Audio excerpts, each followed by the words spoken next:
Chapter 22. Merry Christmas.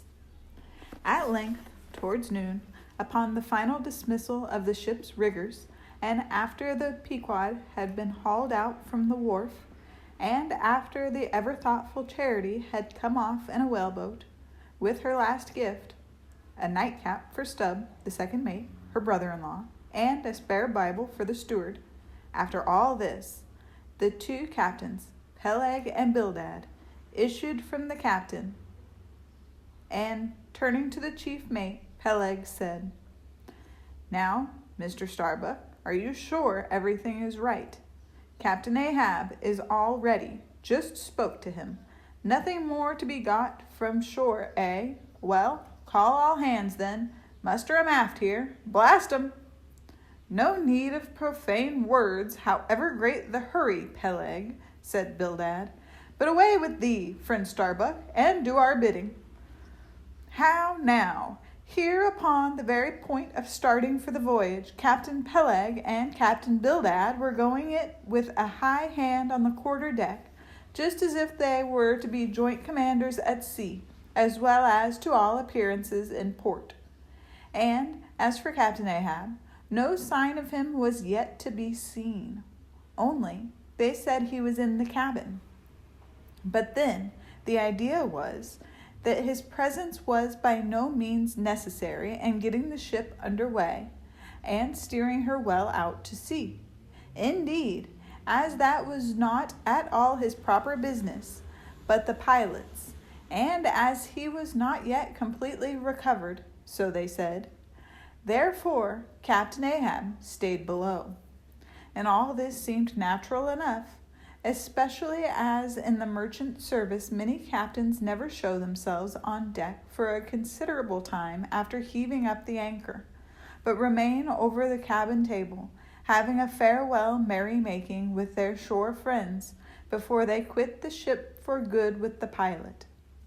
But there was not much chance to think over the matter, for Captain Peleg was now all alive. He seemed to do most of the talking and commanding, and not Bildad. "Aft here, you sons of bachelors," he cried as the sailors lingered at the mainmast. "Mr. Starbuck, drive 'em aft." "Strike the tent there," was the next order. As I hinted before, this whalebone marquee was never pitched except in port, and on board the Pequod, for 30 years, the order to strike the tent was well known to be the next thing to heaving up the anchor. "Man the capstan, blood and thunder! Jump!"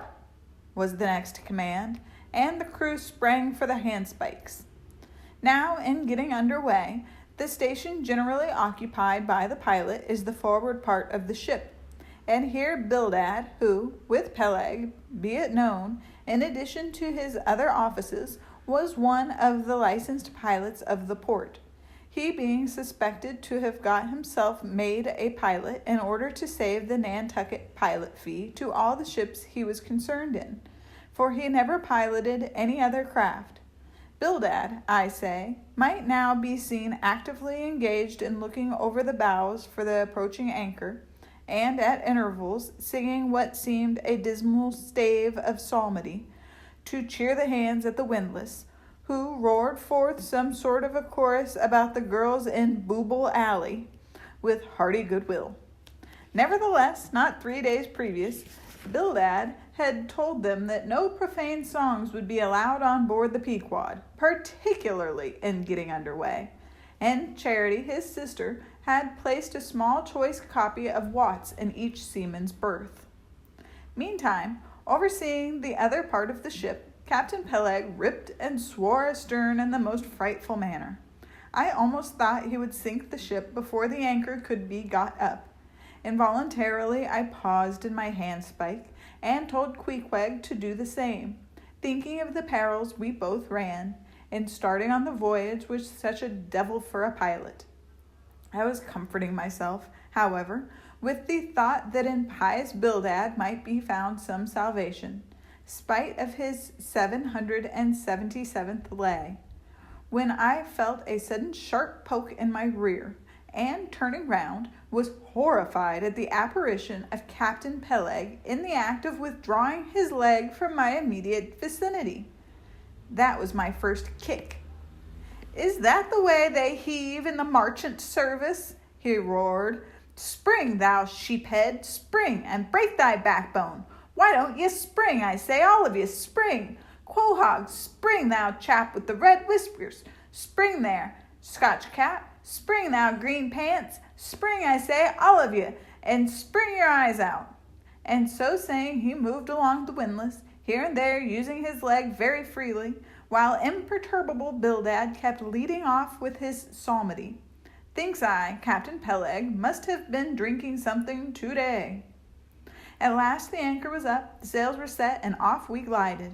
It was a short, cold Christmas, and as the short northern day merged into night, we found ourselves almost broad upon the wintry ocean, whose freezing spray cased us in ice as in polished armor. The long rows of teeth on the bulwarks glistened in the moonlight, and like the white ivory tusks of some huge elephant, vast curving icicles depended from the bows. Lank Bildad, as pilot, headed the first watch, and ever and anon, as the old craft deep dived into the green seas, and sent the shivering frost all over her, and the winds howled, and the cordage rang, his steady notes were heard. Sweet fields beyond the swelling flood stand dressed in living green. So to the Jews old Canaan stood, while Jordan rolled between. Never did those sweet words sound more sweetly to me than then. They were full of hope and fruition. Spite of this frigid winter night and the boisterous Atlantic, spite of my wet feet and wetter jacket, there was yet, it then seemed to me, many a pleasant haven in store, and meads and glades so eternally vernal that the grass shot up by the spring, untrodden, unwilted, remains at midsummer. At last we gained such an offing that the two pilots were needed no longer. The stout sailboat that had accompanied us began ringing alongside. It was curious and not unpleasing how Peleg and Bildad were affected at this juncture, especially Captain Bildad.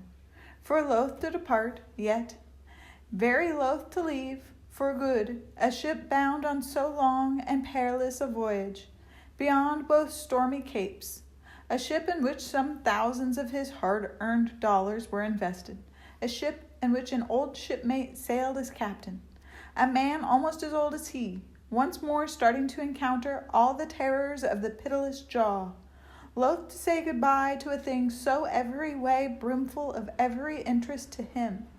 Poor old Bildad lingered long, paced the deck with anxious strides, ran down into the cabin to speak another farewell word there, again came on deck and looked to windward, looked towards the wide and endless waters, only bounded by the far-off unseen eastern continents, looked towards the land, looked aloft, looked right and left, looked everywhere and nowhere, and at last, mechanically coiling a rope upon its pin, convulsively grasped stout Peleg by the hand, and holding up a lantern, for a moment stood gazing heroically in his face, as much as to say, "Nevertheless, friend Peleg, I can stand it. Yes, I can."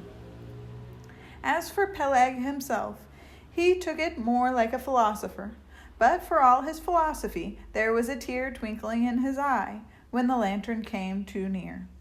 And he too did not a little run from cabin to deck, now a word below and now a word with Starbuck, the chief mate. But at last he turned to his comrade with a final sort of look about him. "Captain Bildad, come, old shipmate, we must go. Back the mainyard there. Boat ahoy! Stand by to come close alongside now. Careful, careful! Come, Bildad, boy, say your last. Luck to ye, Starbuck. Luck to ye, Mr. Stubb. Luck to ye, Mr. Flask. Goodbye, and goodbye to ye all.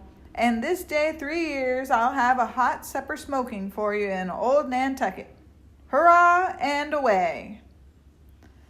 God bless you and have you in his holy keeping, men, murmured old Bildad almost incoherently. I hope you'll have fine weather now, so that Captain Ahab may soon be moving among you. A pleasant sun is all he needs, and you'll have plenty of them in the tropic voyage you go. Be careful in the hunt, ye mates. Don't stave the boats needlessly, ye harpooners. Good white cedar plank is raised full 3% within the year. Don't forget your prayers either. Mr. Starbuck, mind that Cooper don't waste the spare staves. Oh, the sail needles are in the green locker. Don't whale it too much a Lord's day, men. But don't miss a fair chance either. That's rejecting heaven's good gifts. Have an eye to the molasses tierce, Mr. Stubb. It was a little leaky, I thought. If you touch at the islands, Mr. Flask, be aware of fornication. Goodbye, goodbye. Don't keep that cheese too long down in the hold, Mr. Starbuck. It'll spoil. Be careful with the butter. 20 pounds the pound it was. And mind ye if... Come, Captain Bildad, stop palavering. Away! And with that, Peleg hurried him over the side, and both dropped into the boat. Ship and boat diverged. The cold, damp night breeze blew between. A screaming gull flew overhead. The 2 hulls wildly rolled. We gave 3 heavy-hearted cheers, and blindly plunged, like fate, into the lone Atlantic.